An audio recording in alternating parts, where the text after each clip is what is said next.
You might be thinking of going to healthcare, but be warned. The industry is not going to be the same 10 or even 5 years from now. Healthcare is the fastest growing and fastest changing industry out there. Some of the jobs that exist now are not going to be there in the future. So it's really important that you understand healthcare jobs of the future. Hey everyone, my name is Hisham Khan and welcome to Income Over Outcome, your go-to source for all of the college and career resources that you need. Now, a lot of my videos focus on healthcare careers, not only because that's the industry I work in, so it's the most I know about, but also because it has the most potential for a stable, high-paying, and satisfying career. But like all other industries these days, healthcare is also being disrupted by new technology that is going to lead to a bunch of new jobs being created, but also lead to some healthcare jobs right now disappearing. Think about how the auto industry completely took over horse-drawn carriages back in the day, and the invention of airplanes reduced the need for ships. Those were huge changes that caused thousands of people to lose their jobs, but those who were able to adapt thrived. Just like that, all the people who can't adapt to the new technology changing healthcare are going to be left in the dust. But those of you who watch this entire video are going to be ahead of the game because you're thinking about what the future of healthcare looks like. And as you watch, be sure to comment your thoughts on these jobs. Let me know if there's any you find super interesting, or if you think they're overhyped and not as great as they seem. One job that's already beginning to shape healthcare is telesurgery. That's when surgeons control robots from hundreds or even thousands of miles away to do surgeries. That might sound like a scary concept that's way too unsafe to ever happen, but over the last few years, those robots and the overall technology has become more and more accurate. Some studies even show that surgeons who know how to use VR and do telesurgeries perform better than those who don't know how to do any of that. Now, there are already some surgeons that specialize in telesurgery, but as the technology becomes better, it's only going to become more and more mainstream. By 2025, it's expected that the medical robots market is going to reach around $13 billion, which is huge and means there's a ton of opportunity in the space. It's only a matter of time before medical schools and residency programs start training students in telesurgery, and I wouldn't be surprised if eventually it becomes a requirement. If you are already a surgeon that wasn't trained in telesurgery, then you might want to figure out how you can get trained up on it. You most definitely don't have to become an expert, but having some knowledge on it is going to help you stay competitive. Along the same lines, one lesser known job that's going to become popular are VR therapists. Now, VR isn't just to make you feel like you're actually fighting zombies in real life while you're gaming. It's actually been proven that VR can be used to help patients in a bunch of situations, from post-surgery recovery to making childbirth feel less painful and even treating phobias. But obviously, you can't just throw anything into a headset and expect it to help patients. Imagine if a person was afraid of heights, so you immediately put them in a VR world where they were staring down at the earth from 10,000 feet in the air. That most definitely wouldn't go well. These VR therapies need to be professionally designed and personalized for patients with a proper treatment plan, kind of like you would do if you were prescribing someone drugs. VR therapists would combine medical knowledge with technological expertise to help build the perfect therapies for their patients. Going back to that phobia example, someone trained in psychiatry could put together the perfect VR treatment plan to help someone get over their fear of heights. VR is already pretty mainstream in the gaming world, and healthcare is next. As it becomes more and more mainstream in medicine, more and more people are going to look for VR treatments, and the demand for VR therapists is going to increase. Now, you can't talk about VR without also talking about AI. Now, AI is a buzzword that's thrown around a lot these days, but essentially it's just an algorithm that's written to learn the more it works, and then it improves itself. A lot of hospitals are beginning to invest in AI, and there's a ton of healthcare AI startups out there.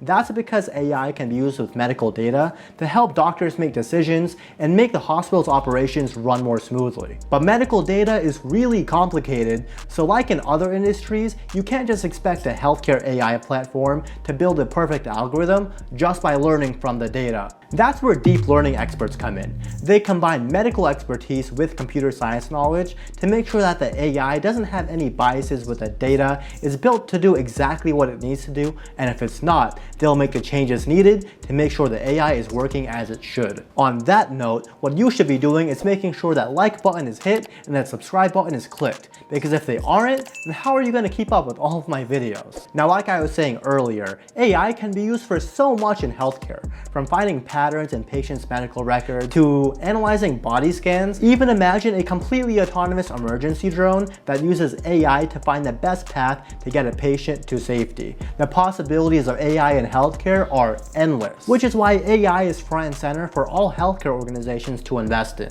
And in a few years, AI is going to drastically shape the way our healthcare system works. And that's good for you, because it means there's a ton of opportunities for careers in it. Hospitals and insurance companies are also learning that the best ways to run their business is to make decisions backed by data. They've actually been trying to do this over the last few years, but unsurprisingly, healthcare data is all over the place and really confusing. The industry really needs people who can deeply understand healthcare data and figure out the best ways to use it.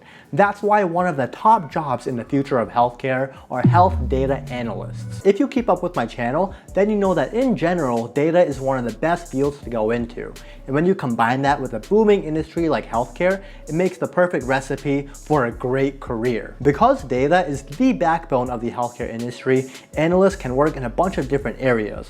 Of course, from hospitals to consulting and even healthcare startups. A huge part of my job, which I spoke about in these videos, is working with my clients to figure out the best ways to improve their operations or services based on what their data tells us. So I know firsthand just how valuable the skill is, and companies are willing to pay a lot of money for someone who is smart, business-minded, and can tell a story backed with data. If I was in high school or college right now and I was unsure of what career to go into, healthcare data analysis is definitely one of the fields I would look into. Speaking of data, you know all those smartwatches and Fitbits people wear all the time? Well, they're constantly collecting data on you and your body. People nowadays have more information than ever before on their bodies, so we can take care of our health in ways that have never ever been known to man.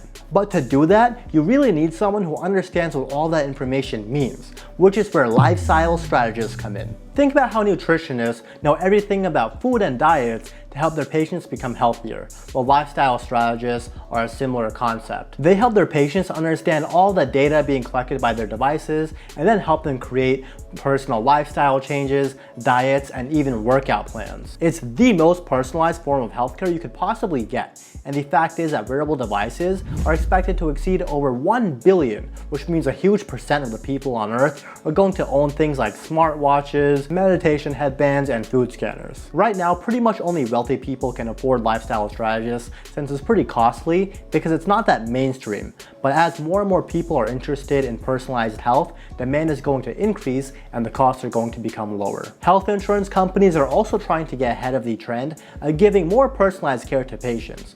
Most of them have figured out that the best ways to make money is to keep members for as long as possible without having to pay for super expensive services like surgeries. The best ways to keep members is to make sure they're getting the personalized attention they need, are feeling heard by their insurance companies, and understand all of their options. And the best way to not pay for high-cost services is to make sure that members don't get sick in the first place, which means they need to be pushed to be more proactive about their health. To help with both of those things, insurance companies are beginning to hire patient assistants. They're a person assigned to each member to help them navigate the colossal mess that's known as the healthcare jungle, from helping them understand their bills to making sure they can schedule appointments and get the services that they need. To become one, you don't need to go to med school or anything, but you should have a decent idea of how healthcare works. You're also probably going to work really closely with doctors and nurses to understand what your patients need and how you could best deliver it to them. So if you're a social person who likes helping others,